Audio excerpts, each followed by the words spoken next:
అందరికీ నమస్కారం అండి. రావి చెట్టుని పూజిస్తే ఎంతో మంచిదని అంటూ ఉంటారు. అయితే నిజంగా రావి చెట్టుకి అంతటి శక్తి ఉందా?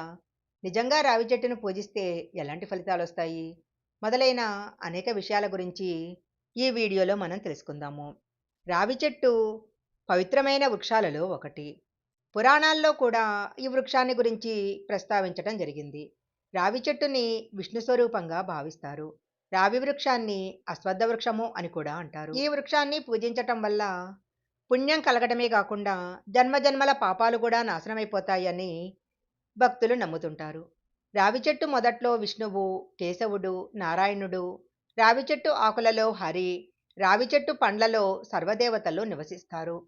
సాక్షాత్తు విష్ణు స్వరూపంగా భావించే రావి చెట్టుని ఎవరైతే పూజిస్తారో వారికి లక్ష్మీదేవి యొక్క అనుగ్రహం తప్పకుండా లభిస్తుంది. శనివారం కానీ మంగళవారం కానీ రావి చెట్టుకు పాలు, నీళ్లు, బెల్లము కలిపి మొదట్లో గనక పోసి నమస్కారం చేసుకొని ప్రదక్షిణాలు చేసినట్లయితే ఆర్థిక సమస్యలన్నీ కూడా దూరం అవుతాయి. ప్రతి పనిలో కూడా విజయాన్ని సాధించవచ్చు. రావి చెట్టుకు పూజలు చేసి రావి చెట్టు చుట్టూ ప్రదక్షిణాలు చేసినట్లయితే సంతానం కలుగుతుంది. అలాగే వివాహం కాని వారికి వివాహ యోగం ప్రాప్తిస్తుంది.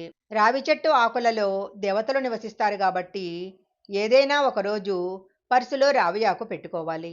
ఇలా చేయటం వల్ల పర్సు ఎప్పుడూ కూడా ఖాళీగా ఉండదు. రావి చెట్టు ఆకులను తీసుకొచ్చి దానిపైన మట్టి ప్రమిద ఉంచి నువ్వుల నూనెతో పూజా గదిలో దీపం వెలిగిస్తే పూర్వజన్మ పాపాలు తొలగిపోతాయి. ఇంట్లో పేదరికం తొలగిపోయి ధనవంతులుగా మారాలంటే ఒక రాగి చెంబులో గంగా జలాన్ని పోసి అందులో రావి ఆకులను వేసి పూజా గదిలో ఉంచి పూజించాలి. ఇలా చేస్తే కష్టాలన్నీ వెంటనే తొలగిపోతాయి. రావి చెట్టు విష్ణు స్వరూపము. వేప చెట్టును లక్ష్మీ స్వరూపంగా భావించి ప్రదక్షిణాలు చేస్తారు. ఈ వృక్షాలను పూజించటం వలన దాంపత్య దోషాలు తొలగిపోతాయి. ఈ చెట్టులోని అణువణువు కూడా నారాయణ స్వరూపమే అని శాస్త్రాల్లో చెప్పబడింది. రావి చెట్టు నీడలో నిలబడినా చాలు శని దోషం తొలగిపోతుంది. పూర్వజన్మలో చేసుకున్న పాపాలను కూడా రావి చెట్టు తొలగిస్తుంది అనటంలో ఎలాంటి ఆశ్చర్యమూ లేదు. శాపాలు, దోషాలు, పూర్వజన్మ కర్మలు తొలగాలంటే తప్పకుండా రావి చెట్టును పూజించాలి.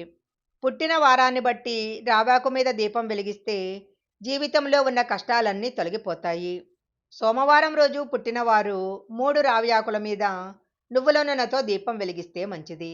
మంగళవారం జన్మించిన వారు 2 ఆకుల మీద దీపం వెలిగించాలి.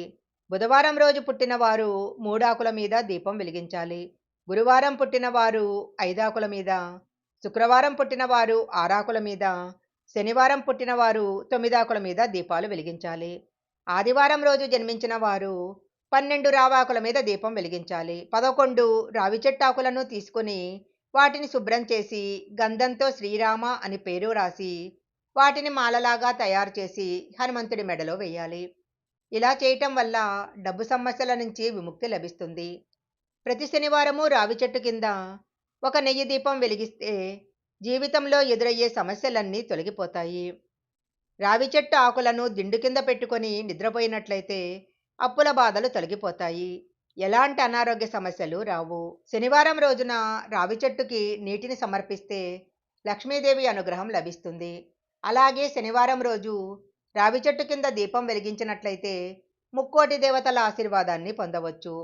రావి చెట్టుని దైవవృక్షంగా భావించి పూజలు చేస్తూ ఉంటారు. అయితే ఇది ఇంట్లో పెరిగితే మాత్రము అశుభంగా పరిగణిస్తారు. ఇంట్లో రావి చెట్టు పెరిగినట్లయితే అది పితృదోషానికి దారితీస్తుంది. ఇంటి సమీపంలో రావి చెట్టు ఉన్నట్లయితే వెంటనే తీసేయాలి. ఎవరి జాతకంలో అయినా దోషాలు ఉన్నట్లయితే ప్రతి నెల అమావాస్య రోజున రావి చెట్టుకి 7 సార్లు ప్రదక్షిణాలు చేస్తే జాతకంలో ఉన్న దోషాలన్నీ తొలగిపోతాయి. అయితే ఇంత పవిత్రమైన రావి చెట్టుని ఆదివారం రోజు మాత్రము పూజించకూడదు. అస్సలు రావి చెట్టుని తాకకూడదు. పురాణాల ప్రకారము దరిద్రదేవత ఆదివారం రోజున రావి చెట్టులో నివసిస్తుంది. అందువలన ఆదివారం రోజు రావి చెట్టును పూజించినట్లయితే దుర్భరమైన దారిద్ర్యంలో చిక్కుకుంటారు. ఇంట్లో రావి చెట్టు పదే పదే పెరిగినట్లయితే కుటుంబంలో కలవరము, విభేదాలు మొదలవుతాయి. ఇది ధన నష్టాన్ని, వైఫల్యాన్ని కలిగిస్తుంది. ఇంట్లో ఉన్న రావి చెట్టుని పెకిలించడం అంటే విష్ణువుని ఇంటి నుంచి బయటికి పంపించటము. అందువలన పెళ్లిగాని అమ్మాయి చేత రావి చెట్టుని తీయించి వేరే ప్రదేశంలో నాటాలి. అలా అక్కడ గనక చెట్టు పెరిగే కొద్దీ మీ యొక్క కుటుంబం కూడా పెరుగుతుంది. చేసిన పాపాలు పోవాలంటే ఏదైనా దేవాలయంలో 108 సార్లు ప్రదక్షిణాలు చేయాలి. ఈ వీడియోలో చెప్పిన విధంగా రావి చెట్టుని పూజించినట్లయితే సకల గ్రహ దోషాలు తొలగిపోతాయి. ఈ వీడియో గనక మీకు నచ్చినట్లయితే లైక్ చేయండి, షేర్ చేయండి.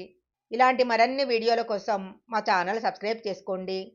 పక్కనే ఉన్న బెల్ ఐకాన్ని యాక్టివేషన్ చేసుకుంటే మేము పెట్టే వీడియోలన్నీ కూడా మీకు ముందుగానే నోటిఫికేషన్‌గా వస్తాయి.